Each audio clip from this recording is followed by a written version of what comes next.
Good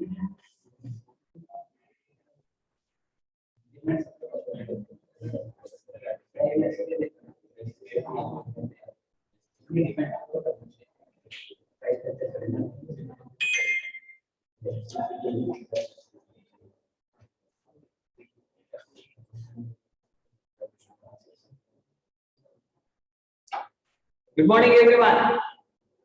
good morning sir. कैसे हो सब लोग? बढ़िया सर। एकदम बढ़िया। Yes sir. Yes sir. Okay, तो कल हम कहाँ तक डिस्कस किए थे? I think we finished with the scarcity part. वो जो स्कैरसिटी था वो सब हमने डिस्कस किया and we discussed about positive and normative economics. Do you remember positive and normative economics? Yes sir.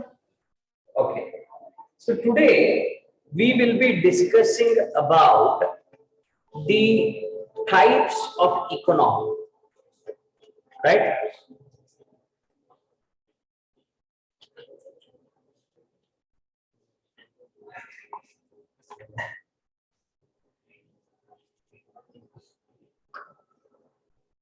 The economics are divided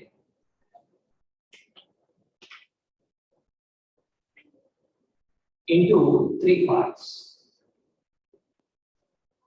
How many parts? Three parts. Number one is capitalist. Next is socialist. Then the next one is mixed.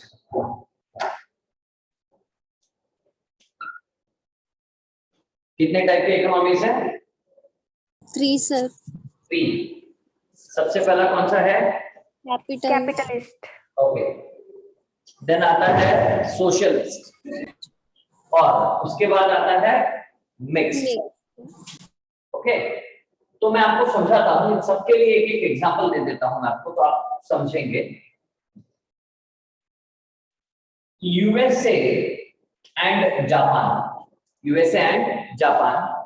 are example for capitalist economies. Even Germany is also part of capitalist economy. अगर आप socialist economy में, अगर मैं practically बात करूं तो आज की दुनिया में ऐसा कोई भी इकोनॉमी नहीं है जो socialist economy. There is no economy which is a socialist, मतलब कोई भी कंट्री ऐसा नहीं है जो सोशलिस्ट इकोनॉमी का मॉडल 100% अडॉप्ट करता हो, ऐसा कोई भी मौजूद नहीं है,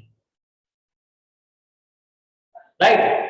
तो फिर भी अगर क्लोजेस्ट कोई आ सकता है तो वो है चाइना। कौन सा? चाइना। एंड और एक कंट्री है नॉर्थ कोरिया, आपको मालूम है? Have you heard about north Korea? Yes sir. Yes sir. वो एक गोल गोल वाला आदमी आता है ना, हाँ, किम जॉन क्या तो है उसका नाम? Yes sir. ಗೊತ್ತದಿಲ್ಲ ರೋನಿಗೆ, ನೋಡಿರಿಲ್ಲ? Yes yes sir. Sir. Yes sir. ಹಾ, ಮನುಷ್ಯ ಹೆಂಗ ಅನಿಸ್ತಾನಂದ್ರೆ ಇವತ್ತೇ ಮುಂಜಾನೆ ಓದ್ಯಾರನೋ ಹುಗ್ಗ ಅಂತ ಅನಿಸ್ತದ. ಮಿಕ್ಸ್ಡ್ ಎಕನಾಮಿಗೆ ನಾವು ನಮ್ಮ ಮಂದಿನೇ ಎಲ್ಲಾರ್ಗ ಬೆಸ್ಟ್ ಎಕ್ಸಾಂಪಲ್ ಯಾರ್ರಿ? India. Are you clear with this? Yes sir. Yes sir. पूरा नहीं क्लियर? समझ में आया पूरा आपको? Yes sir. आप जितना लिखे उतना समझ में आया सर, अभी अंदर का समझ में नहीं आया, सिर्फ एग्जाम्पल समझ में आया है। Yes sir. Yes sir. Yes sir. हाँ, ये कैपिटलिस्ट इकोनॉमी क्या होते हैं मालूम है? याद रखिए, ये डिवीजन क्या होता है? ये division on the basis of FP है। क्या है? एफपी। ये एफपी कौन बताएगा? What is FP? कल मैंने ये टर्म लिखा था। What is the full form of FP?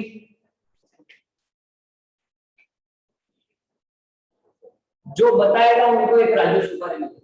क्योंकि चॉकलेट बोले तो सिर्फ लड़के आंसर करेंगे इसीलिए। हाँ, तो एफपी बोले तो सॉरी क्या है बताएंगे? हाँ, एक चॉकलेट या राजू सुपर, दोनों में से 11। कोई बताएगा फटाफट?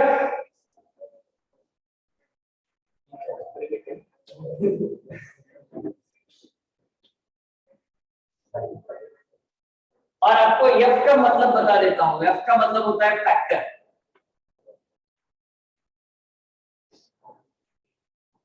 फटाफट एफ अंदर फैक्टर देन ಇದು ಏನಾಗ್ತದೆ ನಿನ್ನೆ ಹೇಳಿದೆ ನೋಡಿ land labour capital organisation Production. Factor of production, sir. Factor of production. ಈಗ ಒಂದೇ ರಾಜ್ಯ ಸುಪಾರಿನ ಮೂಸುಮತಿ ಒಂದೊಂದು ಹಂಚಬೇಕಾಗ್ತದೆ ಅದು ಇದು ಅಡಿಕೆಗಳು ಹಾ right okay factors of production right now ये based on factors of production now capitalist economy एक ऐसा इकोनॉमी है जिसमें सारे फैक्टर्स ऑफ प्रोडक्शन जो होते हैं वो प्राइवेट लोगों के पास होते हैं। अंबानी, अदानी, टाटा, ये जो इंडिया में ना, वैसे इंग्लैंड में सॉरी यूएस में कौन है? हमारे बिल गेट्स साहब है, जेफ बेजोस है, राइट, जैक मा भी उधर ही रहता है। तो इन लोगों के पास क्या रहते हैं? फैक्टर्स ऑफ प्रोडक्शन रहते हैं। मतलब इनके पास सब पर कंट्रोल है, लैंड लेबर, वो जैसा चाहे जितना चाहे यूज कर सकते हैं, कोई भी पूछने वाला नहीं है। इन कन्नड़ में अगर हम बताओगे तो ಹೇಳೋರಿಲ್ಲ ಕೇಳೋರಿಲ್ಲ, देयर इज नो ಹೇಳೋರು, देयर इज नो ಕೇಳೋರು। ಎಲ್ಲಿರಿ ಪ್ರೈವೇಟ್ ಸಾರಿ ಎಲ್ಲಿ capitalist okay socialist entire control is on a centralized planning authority which is called as government। actually उधर कोई भी ऐसा गवर्नमेंट बोल के नहीं लिखा है, पर उधर क्या लिखा गया है कि the entire control will be on a authority which is called as centralized planning authority, but in India we call it as government, right? Or we call it as government, actually it is government, but in Gulbarga we call it as government। are you clear? Yes, sir. Yes, sir. ಯಾವ್ದು ಹೇಳ್ರಿ? ಇದೇನದು ಇದು ಇದು ಹೇಳ್ರಿ, ಇದೇನದು ಇದು Government. government ಹಾ right now next is mixed। mixed में क्या होता है? this is uppit and this is shira, and when they come on the same plate they are called as chochopat। Yes, sir. Yes, sir. क्या होता है? Resources जो होते हैं वो प्राइवेट और गवर्नमेंट के पास होता है। एग्जाम में ऐसा ही मत लिखना व्हाट इज मिक्स्ड इकोनॉमिक बोले तो इट इज लाइक चौचो बाजू don't like this, right? It's just for understanding purpose। आया बात समझ में आपको? Yes, sir. Yes, sir. पक्का? Yes, sir. Okay। और आपके एग्जाम में ये पूछा जाता है कि right a short note on capitalist economy या सोशलिस्ट इकोनॉमी। मिक्स्ड के बारे में वो पूछते नहीं, राइट? क्योंकि बच्चे होशियार रहते हैं, इसके दो निकाल के लिखकर बराबर कर देते हैं, राइट? तो अब हम देखेंगे कि कैपिटलिस्ट इकोनॉमी के कुछ फीचर्स क्या है, राइट? ये थोड़ा ज्यादा है, मैं सीए के बुक में से पढ़ा रहा हूं मैं आपको, राइट? आपके टेक्स्ट बुक में इतना डिटेल में नहीं है। तो इधर क्या है? There is a right to private property. क्या है? राइट टू प्राइवेट प्रॉपर्टी मतलब एक बंदा अपनी खुद की प्रॉपर्टी जितना चाहे उतना बना सकता है, बट वो फैसिलिटी किसमें नहीं है? Socialist. Clear with this point? Yes, sir. मैं थोड़ी दिन पहले ही फाउंडेशन क्लास में मैंने बताया था कि आपको बिल गेट्स मालूम है? Yes, sir. नमनी बाजू ಎಲ್ಲಿರ್ತಾನೆ? ಎಲ್ಲಿರ್ತಾನ್ರಿ ಬಿಲ್ ಗೇಟ್ಸ್? US, sir. ಹಾ US, sir. ಯುಎಸ್ ನಾಗ ವೆರಿ ಗುಡ್ ಹಾ ಇವನು ನಿಮ್ಗೆ ಬರೆಯವ ಬಿಲ್ ಗೇಟ್ಸ್ ಅಂತ ನಿಮ್ ತಲೆಗೆ ಏನ್ ಬರ್ತದ? Software, Microsoft ಬರಬರ್ದಿಲ್ರಿ? ಬಟ್ ನನ್ನ ಮಗ ಗೊತ್ತಾಗದಂಗ ಏನ್ ಮಾಡೇನ್ರಿ? ಮೊನ್ನೆ ಒಂದು ಪೇಪರ್ ನ ಕೊಟ್ಟರೆ ನಾ ಗಾಬರಿ ಆಗಿನ್ರಿ। ಅವ್ನು ಇಡೀ ಯುಎಸ್ ನಾಗ್ರಿ ಟೋಟಲ್ 2,79,49,000 ಎಕರೆ ಜಮೀನು ಎಷ್ಟ್ರಿ 2,79,000 acres of land in the USA. आप विचार ಮಾಡ್ರಿ ನೀವು ನಮ್ಮಲ್ಲಿ 30 ಎಕರೆ ಇದ್ರೆ ಗೌಡ್ ಅಂತ ರೂಪ ಆಗ್ತದ ಏನು ಇವು ಎಷ್ಟದ ಎಕರೆಸ್ 2,79,000. That is possible because it is a capitalist country.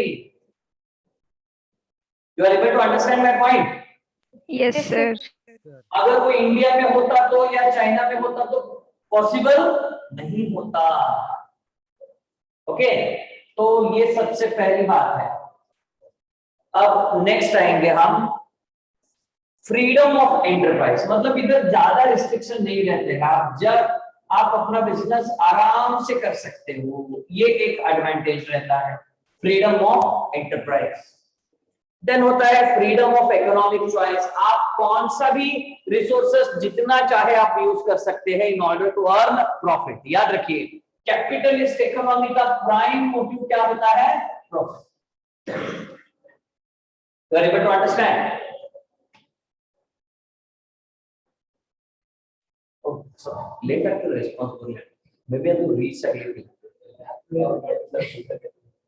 Anything wrong? Yes, sir. Capitalist economy main intention ಏನಿರ್ತದ್ರಿ? Profit. ಬಂದು ಇದು ಪಿಕ್ಚರ್ ನಾಗ ಅದ ನೋಡ್ರಿ ಯಾವ್ದು हर्षद मेहता स्कैम ना.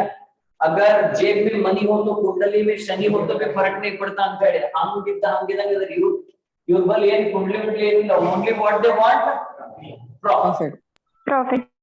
ಇಲ್ಲಿ ಸೋಷಿಯಲಿಸ್ಟ್ ಎಕಾನಮಿನಾಗ ಎಲ್ಲಾರ್ಗ ಮೇನ್ ಇಂಪಾರ್ಟೆಂಟ್ ಏನಿರುತ್ತೆ ಗೊತ್ತೇನ್ರಿ?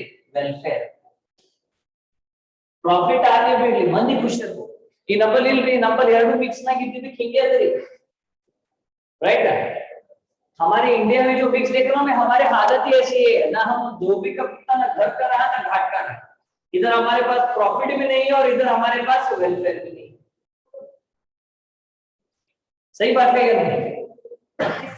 Yes, sir. अब देखो मैं सिंपल से आपको एग्जांपल बताता हूँ. राइट. एक गरीब की फैमिली क्या है उसको मालूम है ना वो गरीब है बोल के. एक फैमिली बोले तो हाँ.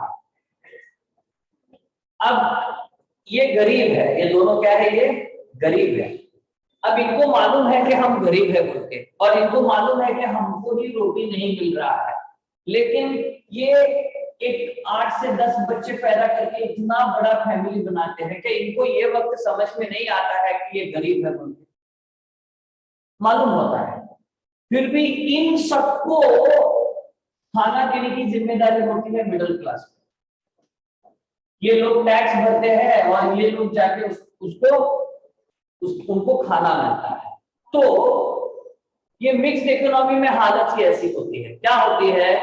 या तो इतनी पॉपुलेशन ये सब प्रॉब्लम होने की वजह से आप प्रॉफिट नहीं कमा पाते और ये पॉपुलेशन और इग्नोरेंस इलिटरेसी होने की वजह से डिस्ट्रीब्यूशन भी प्रॉपर नहीं होता है.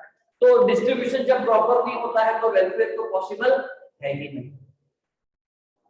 तो इवन ये इसमें ये चाइना नॉर्थ कोरिया के साथ और एक कंट्री आता है दैट इज रशिया. रशिया भी इसका एग्जांपल है. ओके हाँ. तो ना अब देखिए राइट टू प्राइवेट प्रॉपर्टी हो गया, देन फ्रीडम ऑफ एंटरप्राइज हो गया, then freedom of economic choice हो गया.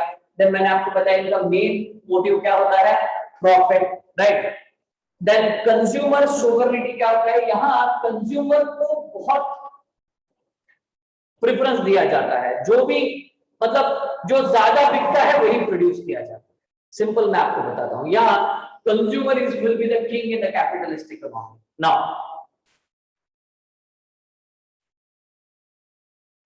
competition कैपिटलिस्ट इकोनॉमी में ज्यादा होता है. क्यों बताइए? क्योंकि कौन भी आके पार्टिसिपेट कर सकता है, कोई भी बिजनेस कर सकता है, कुछ भी लिमिटेशन नहीं है. तो then there will be a huge competition. अब देखिए इंडिया में वो पॉसिबल नहीं है. आप अपना रेलवे बना के नहीं चला सकते हो, क्योंकि रेलवे में मोनोपोली है, अभी थोड़ा भी डिसइन्वेस्टमेंट हो रहा है, राइट। पर नॉर्मली हम देखते हैं कि रेलवे में क्या है, जो मोनोपोली है, जो गवर्नमेंट अभी भी बना के रखा है, थोड़ा बहुत डिसइन्वेस्टमेंट हो चुका है, पर फिर भी ज्यादातर अगर हम कंसिडर करेंगे तो it is monopoly. Next, absence of government interference. यहाँ बार बार गवर्नमेंट आके आपको लाइसेंस दो, ये दो, वो दो, आपको किरकिरी नहीं लगाए। अगर आप इंडिया में बिजनेस करना चाहते हो तो आपको डॉक्यूमेंट बनाते बनाते सुस्त हो जाएंगे, आप उतने डॉक्यूमेंट्स आपको बनाने पड़ेंगे। आपको याद है हमने कंपनी का इनकॉर्पोरेशन ऑफ अ कंपनी बोल के आपने पीयूसी में एक चैप्टर पढ़ा था, याद है आपको? Yes sir. Yes, sir. इतने सारे फॉर्मेलिटीज थे जिसको हमें फॉलो करना पड़ता था, वो इधर फॉलो करने की जरूरत नहीं है इसमें कैपिटलिस्ट कंट्री। और आपको बहुत टॉर्चर भी नहीं किया जाएगा बार बार, क्योंकि वहां फ्रीडम ज्यादा है। ओके, तो नेक्स्ट देखेंगे हम।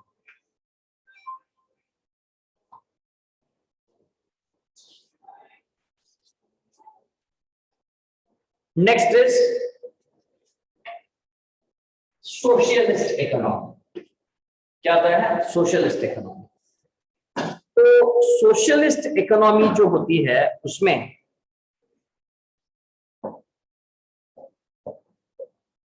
जो ओनरशिप होता है, मतलब जो ओनरशिप होता है वो किसके पास होता है? That will be with the government, and government will decide what to do, what to produce, how to produce. कौन डिसाइड करता है? गवर्नमेंट। कैपिटलिस्ट में कौन डिसाइड करता है? प्राइवेट पीपल डिसाइड कि what to produce, when to produce, how to produce. आपको याद है? Sorry, what to produce, how to produce and for whom to produce. जो 3 बेसिक इकोनॉमिक, यस सर, वो सब कौन सॉल्व करता है? प्राइवेट। अब समझ लीजिए अगर आप कैपिटलिस्ट इकोनॉमी है, what to produce, the one which can be sold maximum. How to produce, you should adopt that technique which is least cost, right? For whom to produce? Who have purchasing power. किसको हम cell करेंगे उसको, मतलब किसके लिए बनाना है? जिसके पास purchasing power है उसके लिए बनाना है, और जिसके पास नहीं है उसके लिए नहीं बनाना है। Very simple. तो कहा इन द कैपिटलिस्ट। अब हम आएंगे सोशलिस्ट। तो सोशलिस्ट की भी कुछ मैंने अभी जैसे बताया कि there is a collective ownership, मतलब जब गवर्नमेंट ओन करती है तो इसका मतलब है the entire society owns it, उसका मतलब वही होता है, राइट। देन इकोनॉमिक प्लानिंग, मतलब यहाँ एक प्लानिंग अथॉरिटी होती है जो डिसाइड करती है कि what to produce, how to produce, कितने क्वांटिटी में प्रोड्यूस करना है, कि कौन से लोगों के लिए प्रोड्यूस करना है। That will be done by a economic planning authority. The next will be absence of consumer choice। हाँ, यहाँ कैपिटलिस्ट में क्या होता था? कंज्यूमर सोवरेनिटी था। यहाँ वो आपको देखने को नहीं मिलेगा, क्योंकि आपको वही खरीदना है जो गवर्नमेंट आपको दे रहा है। जो सेंट्रल प्लानिंग अथॉरिटी बोलता है कि आपको यही खरीदना है तो आपको वही खरीदना होगा। There is no problem of, sorry, there is no freedom of choice. Then next is, यहां जो होता है, यहां एक आदमी जो पोटेंशियल है वो पूरा अमीर बन सकता है, जिसके पास पोटेंशियल नहीं है वो नीचे भी गिर सकता है। लेकिन सोशलिस्ट इकोनॉमी में क्या होता है? इक्वल डिस्ट्रीब्यूशन ऑफ इनकम होता है। ऑलमोस्ट सबको एक ही लेवल की सैलरी मिलती रहती है। अगर आप देखेंगे तो countries like Russia and all, even वहां स्वीपर्स ये सब भी बहुत अच्छे सैलरी पे किए जाते हैं, क्योंकि वो सोचते हैं कि there should be an equal distribution of income. कोई अमीर ना होना चाहिए, कोई गरीब भी ना होना चाहिए। Next, minimum role of price mechanism and market price. Price mechanism क्या होता है मैं आपको बताता हूं। जो कैपिटलिस्ट कंट्री होते हैं वहां जो प्राइस होता है it is determined by supply and demand. कौन डिटरमाइन करता है कैपिटलिस्ट इकोनॉमी में? Supply and demand. मतलब कितना सप्लाई है, कितना डिमांड है, उसके ऊपर क्या डिटरमाइन होता है? प्राइस। लेकिन यहां कुछ ऐसा चीज है ही नहीं, क्योंकि प्राइस डिटरमाइन करते वक्त डिमांड एंड सप्लाई नहीं देखा जाता है, welfare of the people will be देखा जाता है। क्या देखा जाता है? Welfare of people. Have you understood? Yes, sir. Next, तो प्राइस मैकेनिज्म वगैरह बहुत कम चांस होता है, और एक बहुत अच्छा इधर इसका फीचर होता है, that is absence of competition. absence of competition, क्योंकि यहाँ सब कुछ किसके पास है? Government. गवर्नमेंट के पास है, बराबर। तो गवर्नमेंट के पास है तो प्राइवेट लोग बहुत होते हैं, तो क्या होता? कंपटीशन होता। अब सब गवर्नमेंट के पास ये वही कर रहा है, अगर है तो भी एक दो रहेंगे, तो there will be absence of competition. Have you understood this? Yes, sir. पक्का? ये किसके बारे में? Yes, sir. Capitalist sorry socialist economy के बारे में। और याद रखिए कि कैपिटलिस्ट इकोनॉमी को आपके बुक में और एक नाम से जाना गया है, that is called as market economy कहा जाता है। क्या कहा जाता है? Market economy. और सोशलिस्ट इकोनॉमी को आपके बुक में और एक नाम है, that is centrally planned economy. Have you understood? Yes, sir. Yes, sir. Planned economy. Are you clear with this? Yes, sir. कितना Yes, sir. 100% क्लियर है? Yes, sir. Yes, sir. तो आज हम इसको कंप्लीट करके नेक्स्ट टॉपिक पे जाएंगे हम। Yes, sir. Yes, sir. ये मिक्स्ड इकोनॉमी में क्या होता है? यहाँ वो सोचते हैं कि यहाँ प्रॉफिट भी होगा, वेलफेयर भी होगा, लोगों को फ्रीडम ऑफ चॉइस भी होगा, एज वेल एज गवर्नमेंट के, मतलब इन दोनों के फीचर्स को अगर आप मिक्स करोगे तो आपको कहाँ मिलेगा? मिक्स्ड इकोनॉमी में मिलेगा। तो वो हम नहीं देखेंगे, क्योंकि आपके लिए इतना ही रिलेवेंट है, हम इतना ही देखेंगे। और मिक्स्ड इकोनॉमी का आप मीनिंग के क्या रख लीजिए, वो एक ऐसा सिस्टम है जहां रिसोर्सेज जो होते हैं थोड़े गवर्नमेंट के पास रहते हैं और थोड़ा प्राइवेट के पास रहते हैं, और जो what to produce how to produce and for whom to produce will be decided by both government and private. Clear है इस बात का? Yes, sir. Yes, sir. तो आज हम नेक्स्ट टॉपिक पे जाएंगे, जिसका नाम है अपॉर्चुनिटी कॉस्ट। क्या है? Opportunity cost. शायद कल यही सिखाते वक्त कट गया था, बराबर है? Yes, sir. Yes, sir. Yes, sir. Opportunity cost.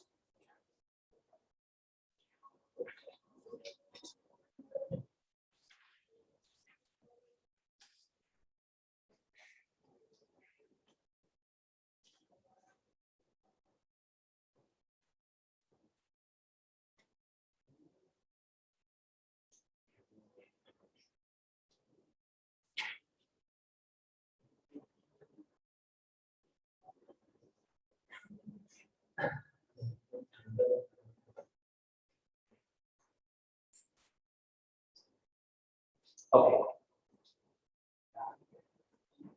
Anyone who can help me to take an example? कोई है? Anyone from boys? Yes, sir. Name? Rishi. Hey, back second mana. Barrier number ha.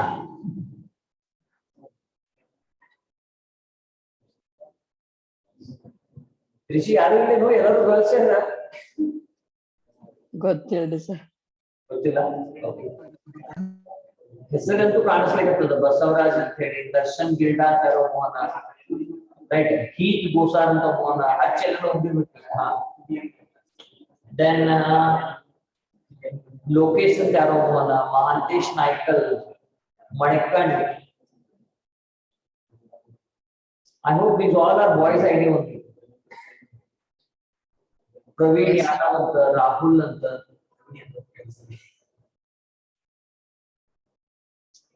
If any boys is online और जो भी मैंने नाम पढ़े हैं वो सब बॉयज के आईडी है, तो कैन यू जस्ट आप थोड़ा रिस्पॉन्ड करेंगे तो अच्छा होगा।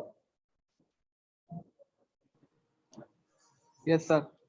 हाँ देखिए। Yes sir, yes sir. हाँ वेरी गुड। Yes sir. वो 3 लोग हैं। हाँ। शाबाश। Yes sir. कैसे हो? अच्छे सर। अच्छे हैं? बढ़िया नहीं? Yes sir. ओके। अब आज हम समझेंगे शाबाश की अपॉर्चुनिटी कॉस्ट क्या आता है। Mantesh, can you hear me? Yes sir. अब समझो शाबाश और महांतेश दोनों बहुत क्लोज फ्रेंड हैं, राइट? आज सुबह 9 बजे महांतेश शाबाश को कॉल करता है, शाबाश भाई चलिए आज क्रिकेट खेलने जाते हैं। और शाबाश बीइंग ओबीडिएंट स्टूडेंट, राइट, तो महांतेश को बोलता है नहीं यार प्रवीण सर का क्लास है, मैं क्लास अटेंड करूंगा। सही बात है शाबाश? Yes sir. हाँ, तो थोड़ा ये महांतेश नाराज होता है, क्लास हम ಪಡ್ಕೋತೇವೆ ರೆಡಿ ಅಂತ ಹೇಳ್ತಾನ, ಬಟ್ ಅಂದ್ರೂ ಕೇಳಲ್ರಿ ಶಾಬಾಷ್ ಅಂತಾನ, today I have to attend class. तो फिर दोनों सोच के क्या करते हैं, 9 बजे वो क्लास अटेंड करना चालू करते हैं, बराबर? तो 9 बजे जब उन्होंने क्लास चालू किया, मतलब उन्होंने जब क्लास अटेंड किया, तो उनको क्रिकेट खेलने से जो खुशी मिलने वाली थी उसको उन्होंने खो दिया। सही बात है? Yes sir. बात समझ में? Yes sir. राइट। अगर समझ लो आज आप क्लास अटेंड करें तो आपने खेल नहीं खेला, सही बात है, तो खेल नहीं खेला तो खेल से जो मिलने वाला मजा था तो आपने वो खो दिया। अगर समझ लीजिए दोनों डिसाइड करके वो क्रिकेट खेलने जाते, राइट, तो वो अगर क्रिकेट खेलते तो उनको जो 9 to 10 के बीच में जो नॉलेज मिलने वाला था वो खो देते। सही बात है या नहीं? Yes sir. Yes sir. तो ये अल्टरनेटिव 1 है और ये अल्टरनेटिव 2 है, लेकिन due to the time constraint, resources constraint, आप क्या करते हैं, दोनों में से एक अल्टरनेटिव को चूज करते हो और दूसरे को आप फोरगो कर देते हैं, राइट? तो याद रखिए जब आप एक अल्टरनेटिव को चूज करने से जो दूसरे अल्टरनेटिव को बेनिफिट्स को आपने जो खोया रहता है उसको हम बोलते हैं अपॉर्चुनिटी कॉस्ट। आया बात समझ में आपको? Yes sir. Yes sir. Yes sir, पक्का। हाँ, तो देखिए it is the cost of the next best alternative forgone. You are able to understand the point? It is the cost of the next best alternative forgone, the potential benefit that is given up when one alternative is selected over the another. आया बात समझ में? Yes sir. Example, if you were not attending college and you could be earning rupees 20,000 per year, your opportunity cost of attending college for 1 year is 20,000. You are able to understand? मतलब आपने इधर जितना पाया उतना उधर आपने खो दिया। क्लियर है आपको? Yes sir. Yes, sir. Yes sir.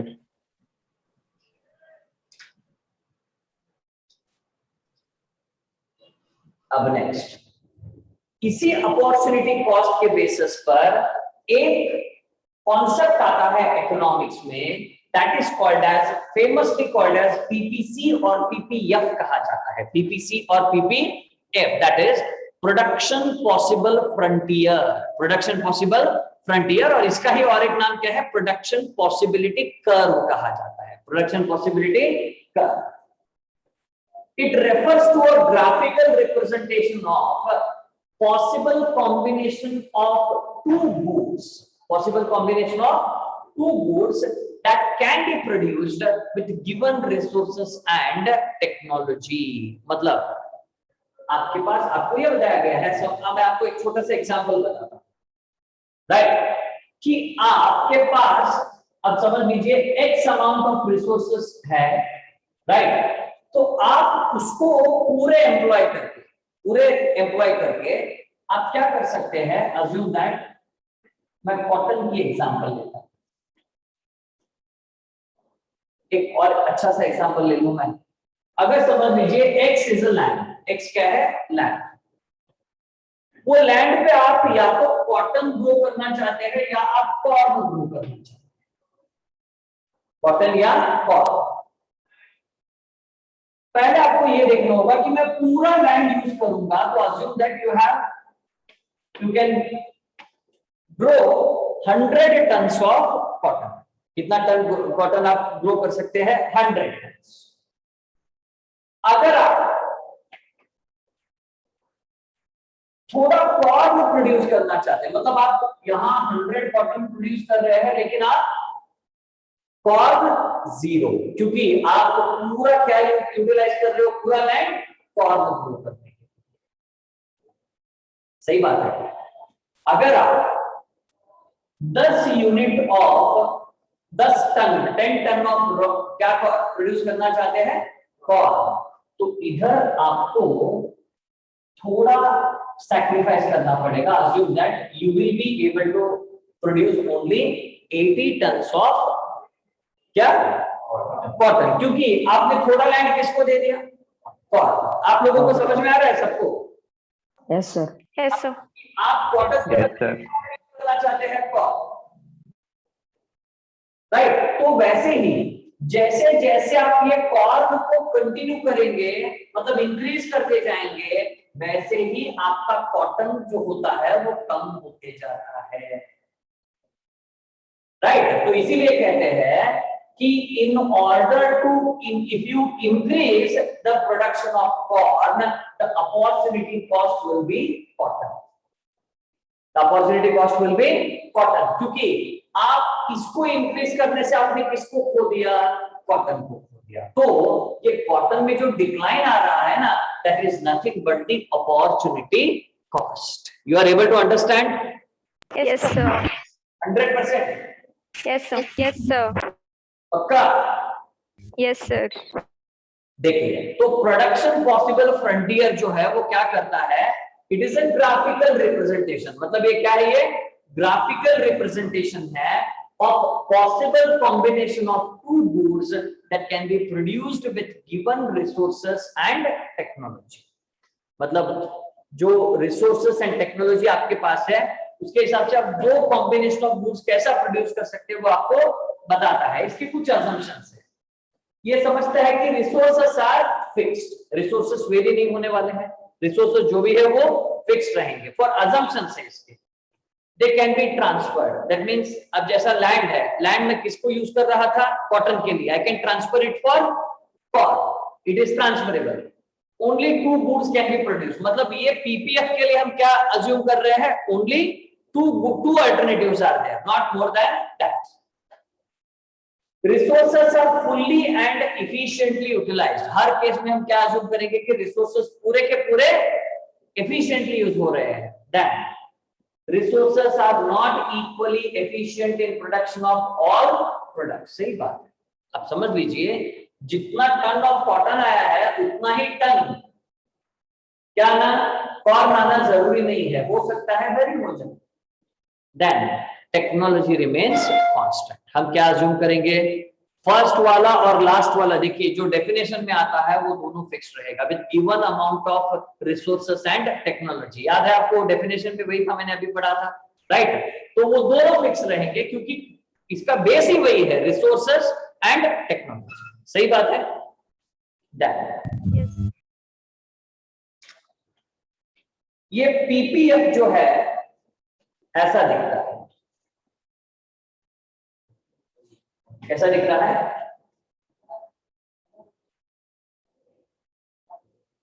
ये हलवाई के पेट की तरह दिखता है। हलवाई मालूम है ना,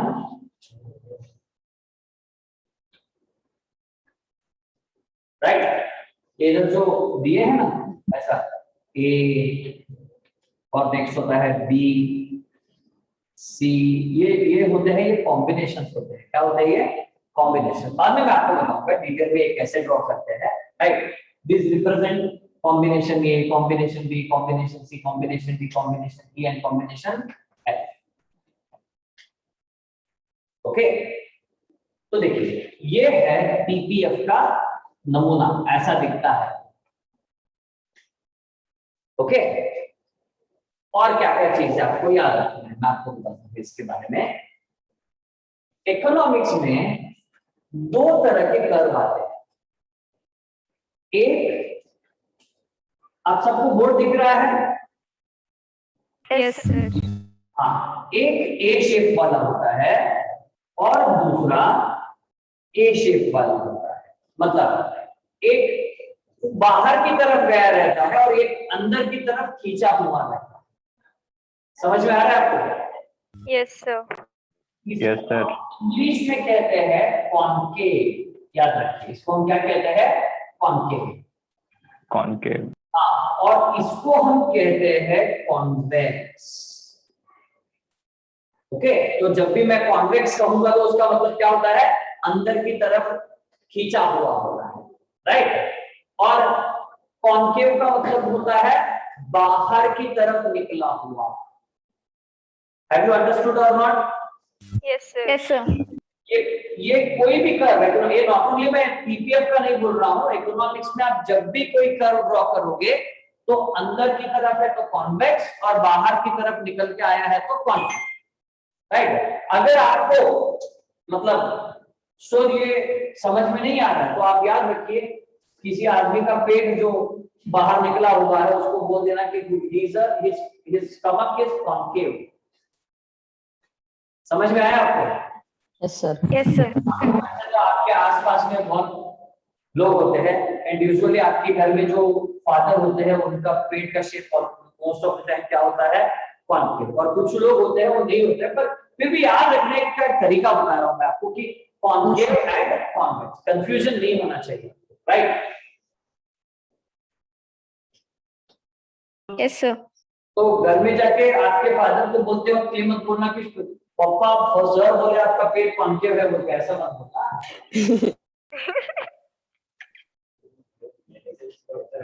हाँ, यस, ओके। ना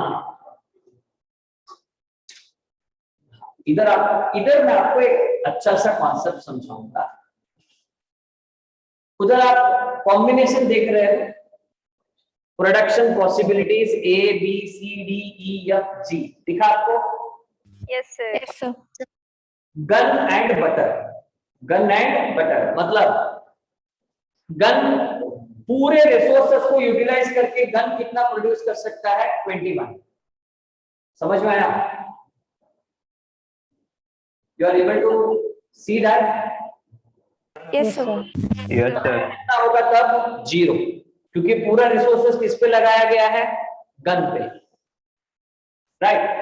तो B C D E F G में क्या होता है? देखिए, गन्स कम होते जाते हैं और बटर जो होता है वो इंक्रीज होते जाता है। सही बात है?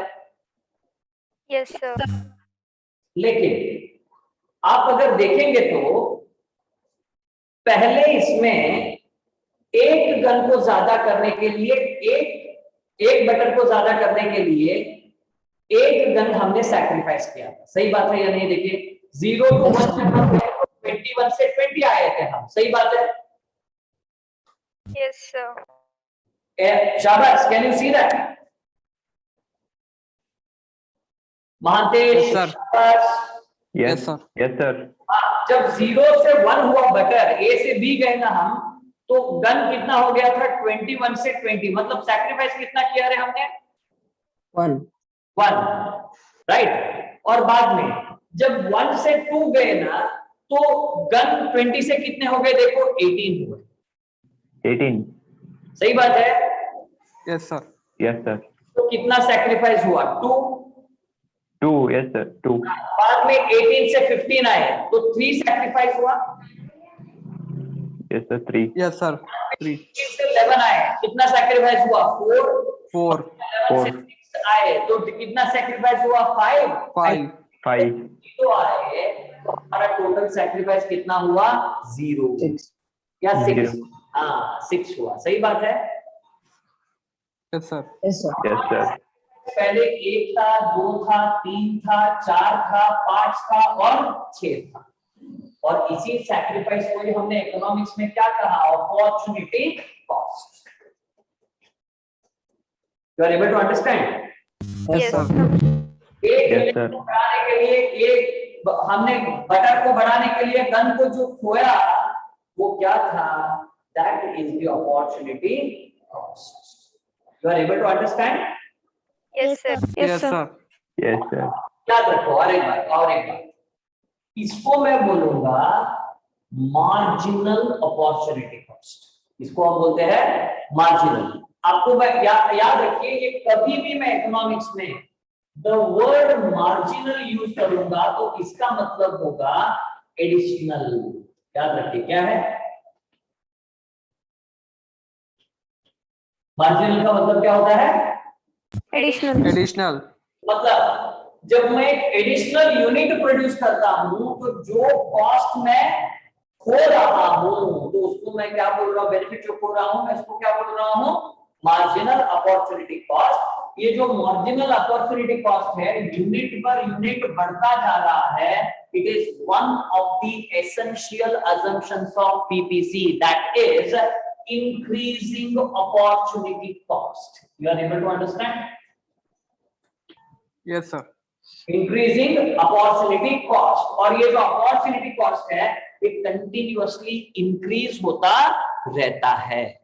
Are you clear with this point? Yes, sir. Yes, sir. पक्का? Yes, sir. देखिए इसका एक्सप्लेनेशन थोड़ा दिया गया है यहाँ, right? When points A, B, C, D, E, F and G are joined, we get a curve AG known as production possibility curve. या ಇದನ್ನ ನೀವು ತಿಳಿಬೇಕು ಅಂದ್ರೆ ಇಲ್ಲಿ ಬರಬೇಕು. You are able to understand? वो यही बात बता रहा है। एक मिनट, मैं आपको इसका एक अच्छा सा डायग्राम बता देता हूं तो आपको समझ में आएगा। अगर आप भी ड्रॉ करोगे तो बहुत अच्छा होगा ये। I hope you have notebook, pen, pencil जो भी रिक्वायर्ड। Yes, देखिए sir. 0, Yes, sir. 1, 2, 3, 4, 5 and 6. Okay, then 3, 6, 9, 12, 15, 18, 21. Okay, तो इसको बनाने के 3, 6, 9, 12, 15, 18 एंड 21। देखिए फर्स्ट कॉम्बिनेशन कौन सा है, 21 एंड 0। तो यहां मैं मार्क करता हूं। समझ में आया आपको? ग्राफ में अगर आप देखेंगे तो ये 21 है और वो इस तरफ 0 है, तो मैंने इधर कुछ मार्क नहीं किया। ओके, नेक्स्ट सेकेंड ऑप्शन क्या है, 1 एंड 20। तो 1 तो इधर है एंड 20 इधर आएगा, ऑलमोस्ट समवेयर यहाँ आसपास आ सकता है 20। सही बात है। देन नेक्स्ट कौन सा है, 2 एंड 18। तो 2 तो इधर है एंड 18 इधर है। मेरे पास एग्जैक्टली मैं मार्क नहीं कर सकता हूं, फिर भी मैं कोशिश कर रहा हूं। लेकिन अब जब पेंसिल वो सब यूज करके करेंगे तो सही आएगा। देन नेक्स्ट कौन सा है, 15 एंड 3। तो 3 ए है और 15 यहां है। Okay, next 4 and 11।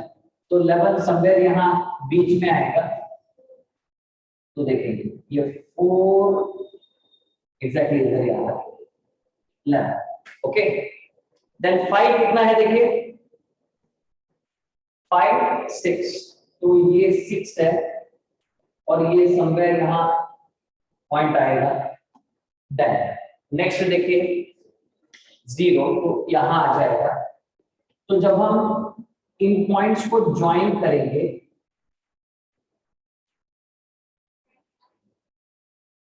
ओके, तो ऐसा कुछ कर्व आएगा। अगर आप एग्जैक्टली करेंगे तो अच्छा सा एक कॉन्केव शेप भी उसको आ जाएगा। तो आप देख सकते हैं थोड़ा ये उस तरफ से खींचा हुआ है, राइटवर्ड मूवमेंट है उसका, राइट। तो इसको ही हम क्या कहते हैं, पीपीएफ। तो वो क्या किया है इधर, ऐसे मार्क करते गए। फॉर एग्जाम्पल ये है ना, ये 1 and 20, ओके। और बाद में आता है 2 and 18 था, बराबर, सही है ना, 2 and 18 था। Yes, sir. Yes, sir. Next 3 15. हाँ, कुछ यहाँ 15 आया। नेक्स्ट क्या है, 4 and 4, 11. तो 11 कुछ यहाँ था। तो मैं वही बोला, अगर आप एग्जैक्टली मार्क करेंगे तो वो सही आ जाएगा।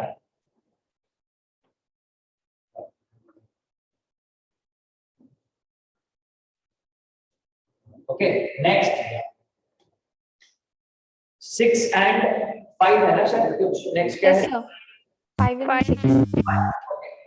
तो ये 6 था और ये 5 है, देन बाद में 0 and 6। तो इतना करेंगे तो बस, राइट।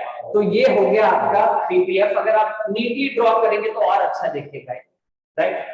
विद पेंसिल अगर आप सब करेंगे तो बहुत अच्छा दिखेगा इससे। And I wish with these numbers I request you to, अभी आप वो वैल्यूज का स्क्रीनशॉट ले सकते हैं और उसका एक पीपीसी कर्व बना के ग्रुप में डाल दीजिए। Can you do it? Yes, sir. Yes, sir. Okay, next. हाँ, आप देखिए, A B C D E and F G are joined। हाँ, ये AG कर्व को हम क्या बोलते हैं, production possibility curve of gun and butter. Then every point on PPC like A to G in figure indicate full employment and efficient use of resources। अगर ये line पे जो भी पॉइंट्स है उसका मतलब क्या होता है, the resources have been fully utilized in all the combination, not in any one combination, right? In all the combinations the resources have been fully utilized। Next, now MOC मैंने अभी आपको कहा था, marginal opportunity cost। Marginal opportunity cost refers to the number of units of a commodity sacrificed to gain one additional unit of another commodity। सही बात है, मैंने आपको यही कहा था, Yes, sir. right? In case of PPC, MOC is always increasing। MOC is always increasing। सही बात है। Yes, sir. Yes, sir. हाँ, और Yes, sir. किसी ने आपको पूछा कि MOC का शेप कॉन्केव क्यों है, MOC का शेप कॉन्केव क्यों है, the answer should be the increasing marginal opportunity cost. याद रहेगा आपको? Yes, sir. Yes, sir. Yes, sir. तो ये बताएगा ना, मैं आपको पूछूंगा why PPC is concave? Because the Increase- marginal opportunity cost will increase, sir. हाँ, कोई बॉय आंसर कर रहा था, प्लीज सर बताइए। Increasing marginal cost नहीं, मार्जिनल कॉस्ट नहीं, कौन सा मार्जिनल, कौन सा कॉस्ट था वो, सिर्फ मार्जिनल कॉस्ट नहीं, तुमने वो भूल गए हो। increasing इंक्रीजिंग मार्जिनल cost ये कॉस्ट नहीं रे, उसके बीच में और एक टर्म आना चाहिए। MOC में तू मार्जिनल बोल रहा है, कॉस्ट बोल रहा है, वो नहीं बोल रहा है तू।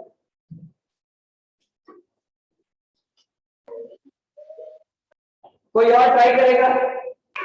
Increasing marginal opportunity cost. Very good, very good. Increasing marginal opportunity cost. Now, increasing MOC operates because productivity and efficiency of factor of production decrease as they are shifted from one use to another. Right? मतलब मैं आपको एक छोटा सा example समझाता हूँ, right. जब land खाली था तो हमने उसको डायरेक्ट यूटिलाइज करने के लिए, किसके लिए हमने यूटिलाइज कर लिया था, कॉटन के लिए। जब आप कॉर्न को यूटिलाइज करना चालू करेंगे तो तुमको पहले कॉटन का जो क्रॉप है उसको निकालना पड़ेगा और कॉटन के लिए वो लैंड सेट हुआ रहता है और उसको आप फिर किसके लिए यूज करोगे, कॉटन में, तो थोड़ा बहुत एफिशिएंसी में रिडक्शन होगा, due to that the opportunity cost increases. Clear with this point? Yes, sir.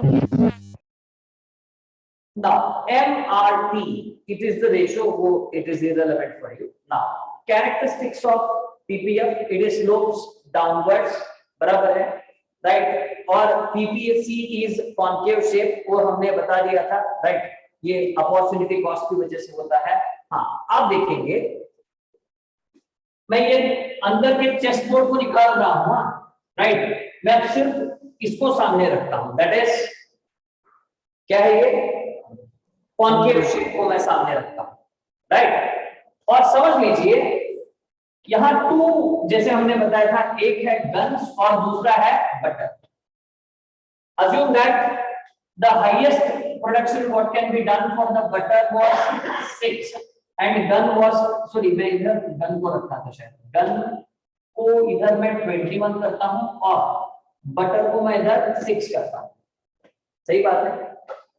Yes, sir. ये क्वेश्चन आएगा कि ये पीपीसी पे जो कोई भी पॉइंट आता है, it tells us that the resources have been efficiently utilised. मतलब तुम ये पॉइंट को हो, ये इसमें हो, इसमें हो, इसमें हो, it doesn't matter, it leads to effective utilisation of the resources. But what comes in the question is what is the point which is inside the PPC या आउटसाइड द पीपीसी, आया तो क्या होगा, राइट? अगर समझ लीजिए यहाँ एक पॉइंट x है और यहाँ एक पॉइंट y है, सॉरी मैं x एंड y को नहीं लिख सकता क्योंकि मैं एक्सिस ले लिया हूं, तो assume that there is a point P and there is a point Q.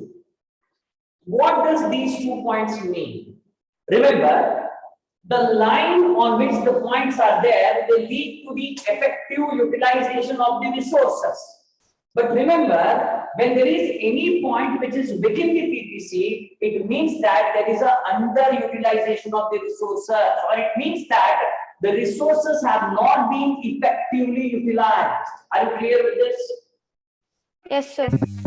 If there is any point which is outside the PPC, which means that the resources have been either effectively utilized, वो तो हो ही नहीं सकता, या आप ये सब नहीं मान सकते हो कि ये पॉइंट को हम रीच नहीं कर सकते हैं, this point can not be reached, क्योंकि there is a limitation of resources. Are you clear? Yes, sir. हमने पहले ही अज्यूम कर लिया था कि रिसोर्सेस एंड टेक्नोलॉजी जो होता है दैट विल बी लिमिटेड, सही है, that's going to remain fixed, it is not going to change. तो C is a point which is unattainable, which is unattainable, मतलब ये यहाँ तक आप नहीं जा सकते हो, आप यहाँ तक जा सकते थे, अगर आप फिर भी यहाँ अंदर आ गए हो तो इसका मतलब होता है कि आपने रिसोर्सेस को फुल्ली यूटिलाइज नहीं किया है। Have you understood? Yes, sir. कितना percent? 100%. 100%.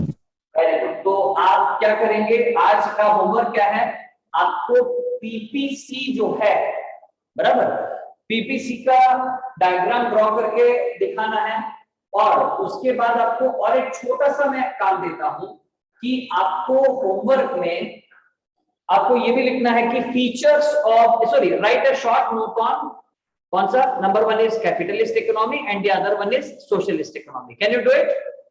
Yes, sir. Yes, sir. Okay, तो Yes, sir. इसी के साथ आज का क्लास खत्म करते हैं, और याद रखिए रोज क्लास 10 बजे तक रहने वाला है, and it will not be just 40 minutes class. Okay? Yes, sir.